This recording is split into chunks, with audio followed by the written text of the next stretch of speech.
એક ભેં આવી તો બીજી ભેં ગઈ. તો જય મુરલીધર, જય માતાજી. સ્વાગત છે તમારો મારા નાનકડા વ્લોગ. સવારના આખા ગામની ટાટ લઈને પહોંચી આવ્યા વાડી. નીકળી ગયા ઘરે કાંટો લઈને. કાંટો બધાનું વજન કરે અને આજે આપણે જોયો કાંટામાં કેટલું વજન છે. પહોંચી આવ્યા ઘરે, ભરી નાખ્યો મેસુડી ઉપર અબાડો ને કબાડો. ટોલો લઈને નીકળી ગયા વાડી તરફ વિથ મેસુડી ટ્રેક્ટર. પહોંચી આવ્યા વાડી. અહીંકડી તો PGVCL વાળા વીજળીનું બિલ લેવા આવી ગયા હતા. લાઈટ તો એક ધારી કોઈ 8 કલાક હાલી નથી અને વીજળીનું બિલ તો એક જ વાર લઈ જશે. અને આ બાજુ મશીને દઈ દીધો ગળે ફાંસો, એટલે કે નીચે ચોકઠામ ફિટ કરવાનું હોય. અને પછી આ બાજુ આવી ગઈ કાકાના તબેલામાં નવો ડોબો, એડેડ ન્યુ ડોબા, એટલે કે નવી આવી ગઈ ભેંસ. અને એક ડોબો આવ્યો અને બીજો ડોબો ગયો, એટલે આવિંગ ને જાવિંગ બધું થઈ ગયું. અને આ બાજુ સીઝનમાં આપણો ટ્રેક્ટર હાલી ગયો હોય તો એનું રિનોવેશન કામ કરીને પ્રવીણભાઈ ચાલુ. અને આ બાજુ આપણે કરી નાખ્યો ડુકટુકીઓ ચાલુ. તમે એકવાર એનો સેલ સાંભળો.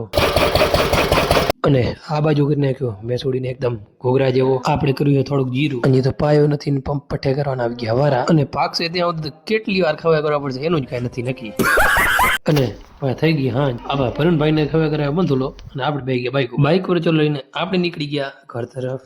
તો હું ઘરે પહોંચું ત્યાં સુધી તમે લાઈક, ફોલો, શેર, સબસ્ક્રાઇબ કરી નાખો, જેથી હું બીજા વ્લોગમાં પણ બાકા ઝીકી બોલાવી શકું. જય મુરલીધર, જય માતાજી.